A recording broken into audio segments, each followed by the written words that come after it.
Welcome back out on the mushroom trail. It's another beautiful autumn day out here. Perfect amount of rain, perfect temps. Mushrooms are just loving it. Let's jump into this forest. Let's see what we see. And right away, just off to the side of the trail, take a look at this. This is one of my favorite fall wild edible mushrooms. And I actually seen this one. I suspect that there are several. There's another. I'm sure there's more. This is what's commonly known as the gray shaggy parasol, Chlorophyllum olivieri. This is just a perfect specimen. Notice that the cap has these shaggy little scales. We've also got a really pronounced ring here that will slide up and down the stipe, much like parasol or umbrella has its little sliding ring.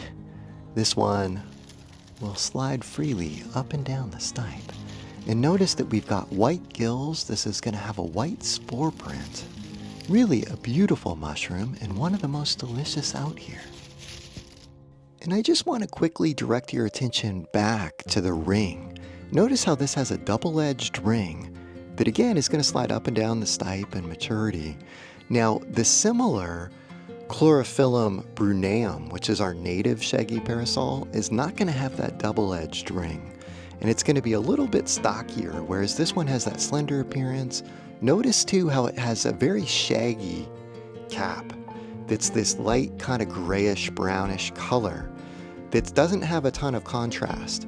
That's one way that you can differentiate these others. Another good kind of indicator to look for in terms of shaggy parasols in general, look at how quickly this stains orangish. I just went ahead and I just kind of grazed it with my nail, and within seconds it's turning a really deep, dark, brownish orangish color. Also notice that at the base, this one looks almost like club shaped, or looks a little bit like an onion with some mycelium coming off of it. So again, this is the shaggy parasol. This is just one of my absolute favorites. Rich, savory, umami flavor from this one. And I just want to take a quick second to stress that even though there are 3 edible shaggy parasols out here in the Pacific Northwest, all of which are some of the most delicious mushrooms that you'll find out here, they have been known to accumulate heavy metals. So you want to be particular about where you're foraging these from. You also want to be able to clearly differentiate them from amanitas, which also have white gills, white spores, and can have a bulbous base. So be solid in your identification. We've also got a toxic shaggy parasol that is very rare out here that has green spores. That's Chlorophyllum molybdites, more a mushroom of lawns and fields.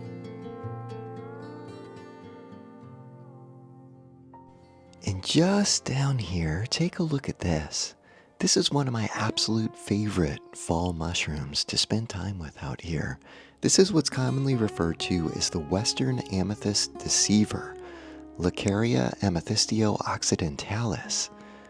What a beautiful mushroom, right? Look at the way the light's catching that. Now notice how this has a fibrous looking stipe or stalk. And you know, a lot of people will actually consume the caps of these mushrooms. They'll toss out the fibrous stipe. Now I choose to take a hard pass on this one and to just feast on it simply with my eyes out here in the forest. And the reason that I do that is because a very close relative, the European Amethyst Deceiver, is really well known to accumulate very high levels of arsenic. So it's funny how many purple mushrooms tend to be heavy metal or even arsenic accumulators. But a beauty in its own right, and one that I always enjoy spending time with.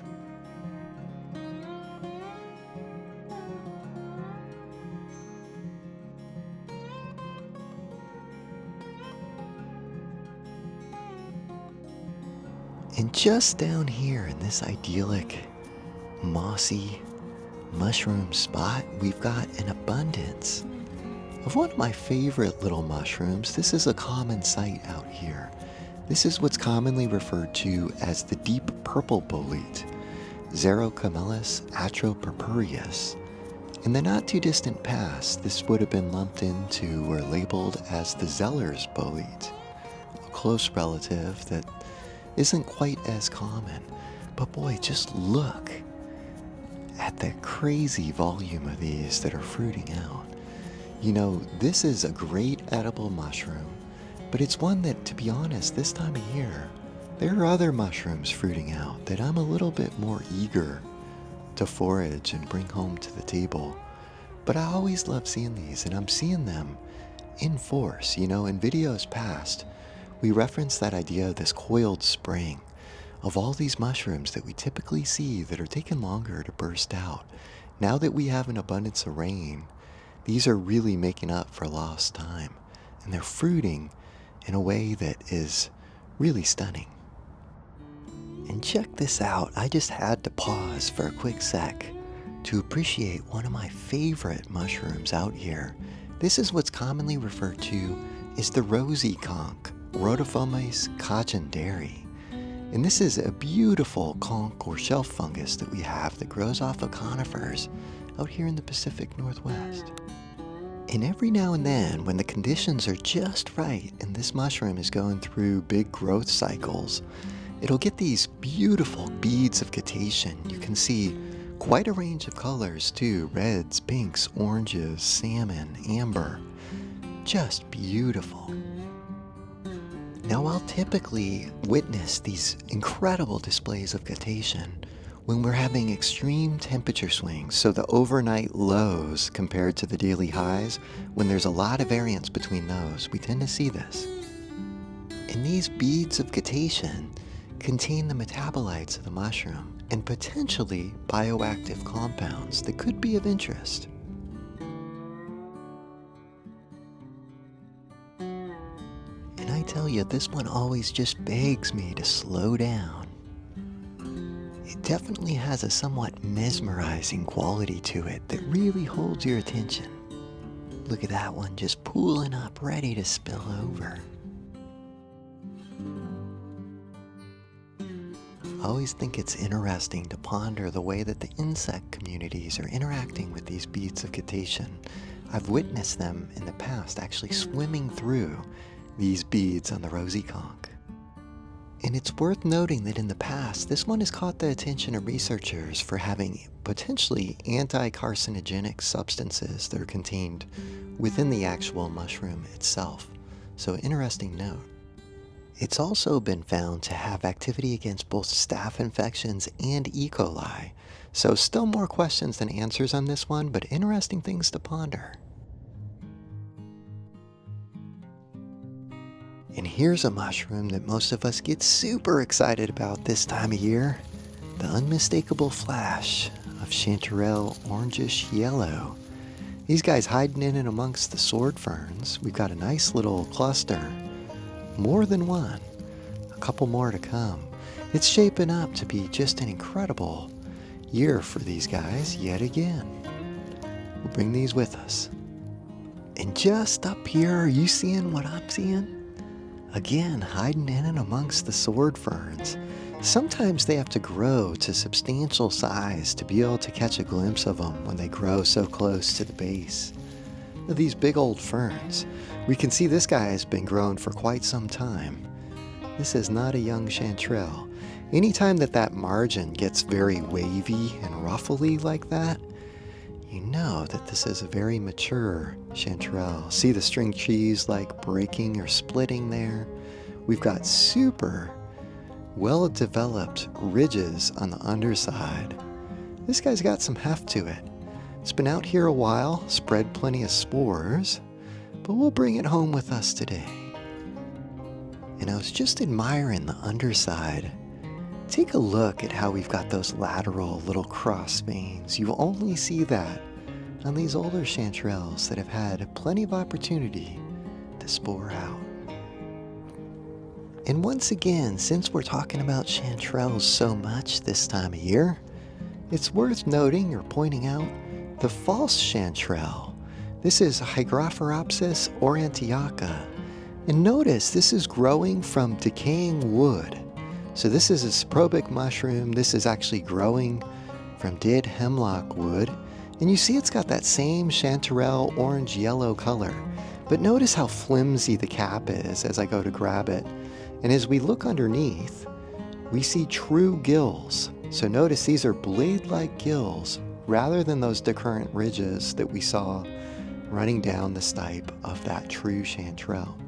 You know, a viewer referenced that he always remembered the difference by thinking that the true chanterelles have false gills and the false chanterelles have true gills. Easy way to file that one away. And just up here on this well-decayed conifer wood, we've got what I believe is one of our rust gills. So this one in the Gymnopolis genus. These can be tough to get down to species while in the field, but I'm guessing Gymnopolis orientophilis, that would be my best guess. Again, don't quote me on that. Tricky to get down to species out here. But on this same log, take a look back here. Look at this little guy in front of this rust gill. Isn't this beautiful? This is one of our Leptonias, I believe. Now this is also a very complicated group, these entalomas that are Leptonia or Lepiotas. These can be really tricky to get down to species, but again, because it's growing from conifer wood, and boy, look at these gills underneath. If I can get them into focus, these are a bright white color to my eye. I suspect that this is Lepiota subucroa, although it's hard to say with any degree of certainty, so could be one of our other similar entalomas or leptonias or something else. Who knows, could even be one that doesn't have a name. But take a look at the cap and those gills, just beautiful. And again, it's got that really blue shade to both the stipe and the cap and those gills. Just a really beautiful mushroom. You never know what you're gonna bump into out here. Always a joy. And just up the trail here, we've got a really fun mushroom to bump into. This one is one of our saffron milk caps. This is in the Lactarius deliciosus group. And notice that it's got these little concentric bands to it. So see how it's got those little rings? Now you'll also notice that the cap has this kind of greenish color to it. Did you see that up top where it had been scratched or nicked? You can see how that's got that kind of deep green color. That's the dead giveaway for this particular group, the Lactarius deliciosus group. So this will oftentimes have a latex or milk that starts out kind of an orangish or reddish color and then oxidizes to turn this greenish color. And you can see hints of that down there on the stipe. This one obviously well past its prime. But this is an edible mushroom. Now, that, Latin name, deliciosus, gives us the idea that, hey, this is a delicious mushroom. And there are common milk caps that are regarded around the world as being very tasty and delicious.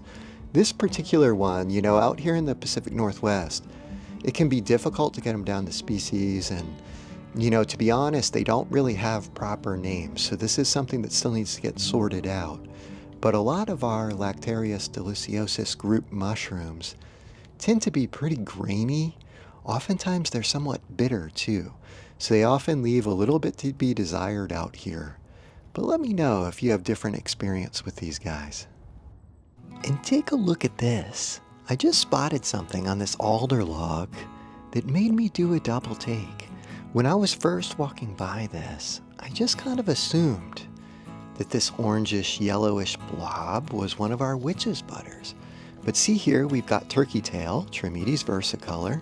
Notice we've got a little splotch of yellow down there, which is an interesting thing to note. And then as we look further down this log, what you're gonna see is that this turkey tail is being engulfed by a slime mold. And not only turkey tail, but also our late oyster or our winter oyster. Take a look at this. Isn't this crazy? So this is actually a plasmodial slime mold that has engulfed and is consuming the turkey tail. And then here we've got one of our late oysters, or sometimes called the winter oyster or fall oyster. This is Sarcomyxa serratina. It's got sort of a metallic looking cap to it, and oftentimes an orange underside. And you know, as I've been perusing this log, I'm just blown away, A, by how much of this slime mold is present, but also by the sheer fact that it is specifically targeting these mushrooms. So this is interesting. Just a quick review. So again, this is our late oyster, and you know, this is known in Japan as the mukatake, or mukatake, I guess if we use the proper pronunciation. But this is regarded as, you know, both a culinary mushroom and a medicinal mushroom in parts of Japan. So let's take another quick look, because boy, there's just so much going on here. So both the late oyster and the turkey tail have a particular fondness for red alder. So that's what we see them growing from here. We can see that this is downed red alder that's got a fair amount of moss growing from it. And, you know, you can see this kind of slimy cap. It's a little bit metallic looking, some hints of green. Some people see blues or greens in there. If we give it a tug, you'll notice the underside. These are close gills that kind of have an abrupt stopping point. You see that little speckled stipe. In age, this will get more and more orange in color. It's also got that enrolled margin. And again, this is used both as a great edible mushroom and a medicinal mushroom. It's really good for the liver. And so it has a lot of different applications, even though it's not typically sought out here in the States. But this slime mold just blows me away. Look at how it's just completely engulfing this late oyster. You can see it's consuming it. These slime molds are particularly interesting because, you know, they'll spend much of their lives moving along as sort of single-celled organisms that crawl around the forest. But they'll congregate at different points when food becomes scarce, and they'll form these plasmodium, and they'll reach this plasmodial state where they'll just kind of take over an entire area. And some of them are really known for specifically consuming mushrooms. So they're fungivores. And, you know, to see it performing in such a pronounced way, I feel like is somewhat unusual. So very cool to observe. Now the question is, which particular slime mold is this? So when it's in this plasmodial state, it can be really difficult to accurately pin these down species-wise. But the fact that they're targeting these mushrooms specifically helps somewhat to narrow it down. If I had to guess, I would say it's probably Badhamia urticularis, but I'm not a slime mold expert. So if you're watching this and you feel like you know, give me a shout in the comments. And just to review, these slime molds aren't actually molds or fungi. They're their own really unique organisms that have just fascinated bioengineers for quite some time. And this is because they're really incredible decision makers and problem solvers. So they've used them to study efficient transportation networks, computer algorithms, all kinds of stuff.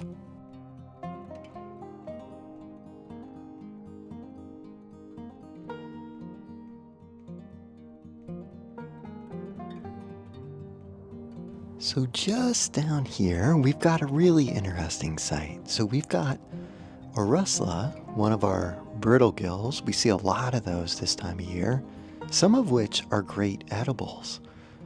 But now take a look at this guy down here. So this is a very different mushroom that you certainly wouldn't want to confuse with, say, a shellfish-scented or shrimp russula or something like a puffball. This is, in fact, the reason why if you're foraging puffballs, you need to be really careful. See how, look at this, it almost looks like a snowman or something. So this is born from this egg-like vulva This is one of our amanitas that hasn't yet fruited out fully yet. And you can see how it's got this super bulbous base, and then it's got a little bit of a partial veil there that's hiding the gills. So this is a classic signature thing for our amanita mushrooms. Let's cut this open and take a closer look here. All right, so if I give this a slice, we'll see what it's looking like inside. So notice, yeah, we can actually see the full shape of the mushroom, which isn't always a given, but see, you can see the outline of where the cap is, and I can also see the details of those white gills that are in there. So this is a cool little profile of this amanita button that, boy, like we said earlier, you sure do not want to confuse this with other mushrooms, whether you're foraging russulas or matsutakis or puffballs or really anything. If it's too small, be real careful.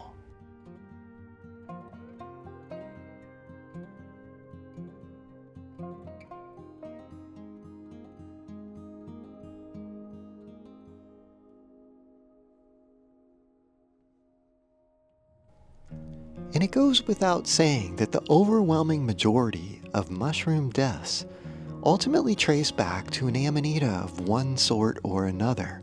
Some of these have crazy names like Death Cap or Destroying Angel, and so it's a good genus to know. And you know, one of the things that you're looking for is these mushrooms are born from that egg-like cup or vulva. So the cap is going to, in the young stage, be covered by that universal veil. And just up here off the side of the trail, we've got one of my favorite little mushrooms that I love bumping into this time of year. This is what's commonly referred to as the Yew Club, Clavicorona taxophylla.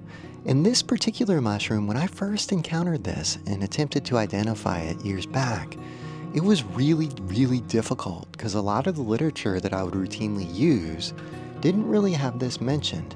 And in fact, in David Aurora's book, Mushrooms Demystified, you could key it out, but it was more or less a footnote under the description or comments of another mushroom. Since then, in the recent book, Mushrooms of Cascadia, Noah Siegel and Christian Schwarz have added this to that book's repertoire, which is an awesome, awesome addition. Now here in the Pacific Northwest, I typically find this under Western red cedar, even though the name suggests that you're going to find it under yew, which is also a possibility. Because we've got more Western red cedar out here, that tends to be where I find it. Some years I'll find it in abundance. In other years, I really won't see it at all. So it's kind of mysterious in that way, as a lot of mushrooms will do. They'll sometimes have really good years, and then other years they may go a little dormant. But I always love seeing this one.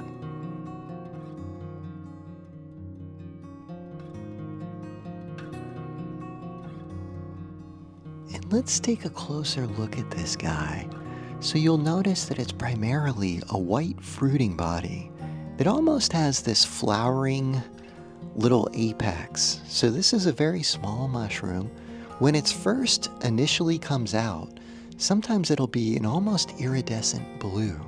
It's interesting to see these little fungus fleas or insects liking this one. But if I give it a tug too, sometimes at the base, you may notice that it has a little bit of a yellowish tint or hue. But this is one that, boy, I always get so excited when I stumble across it. And just up here, we've got one of our absolute favorites. This is the candy cap mushroom, Laccaria rubidus. And notice, we've talked about this in recent videos.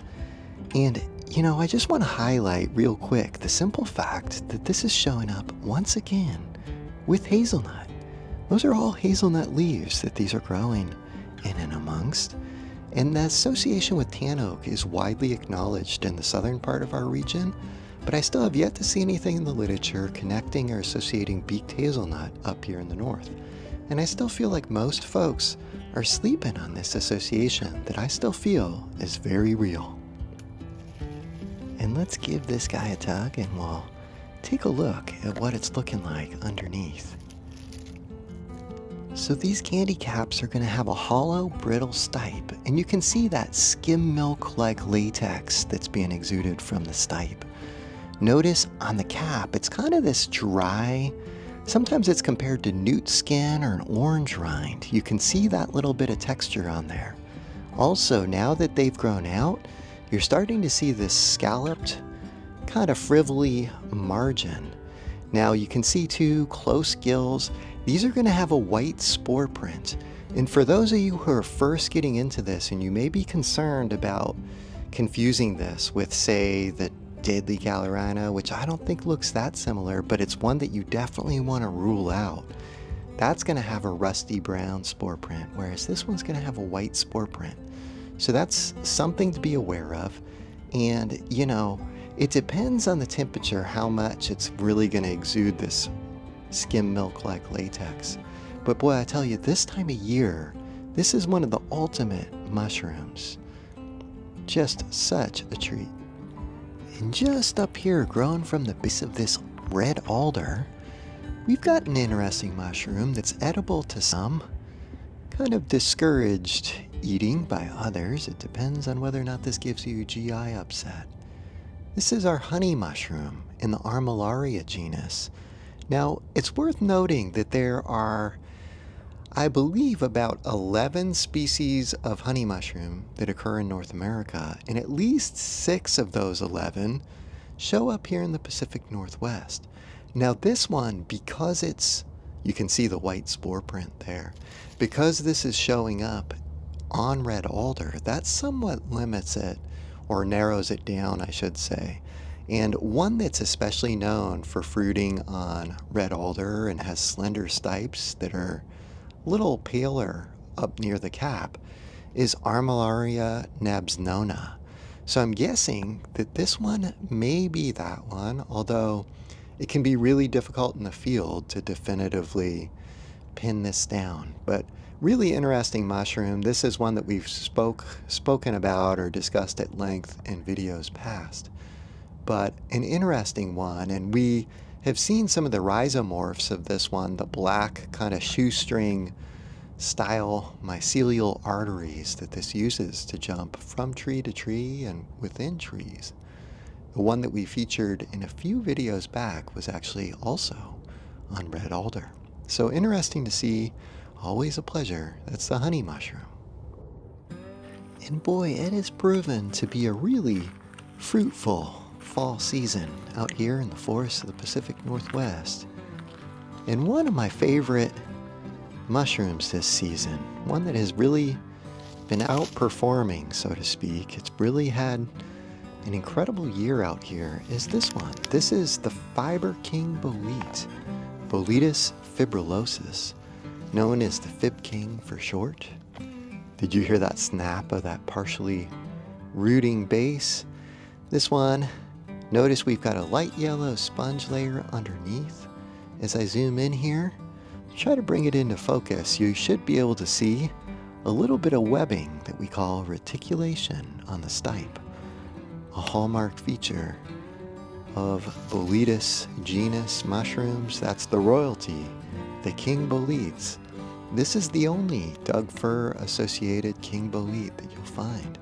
It'll show up in the lowland forests and up higher in the mountains too. This is pushing into deep November here this year, and I don't know if I can recall finding so many of these. This is having a really incredible fall season for this one. Definitely a highlight of this year's mushroom season. So I'd encourage you all to keep an eye out for this one and to see what you can do to find it. It'll sometimes persist into the winter season as it's appearing to do this year. So here we are, late November, still rising to the occasion. So gladly take this one home with me and hopefully some more on the way out. I hope you enjoyed this episode of Mushroom Trail. And if you're liking these videos, take a quick second, hit the like button, subscribe, hit the bell to get notified so you don't miss any new great content. And maybe even take a second and leave a comment. All these small little things are free to you, and they go a long way in helping the channel grow and pushing this video out to as many people as possible. Also, if you didn't get a chance to check out a video from a couple weeks back on the Fiber King Bolete, I'd encourage you to check it out. Might just learn a secret or two to help you track this one down. Until next time, happy trails.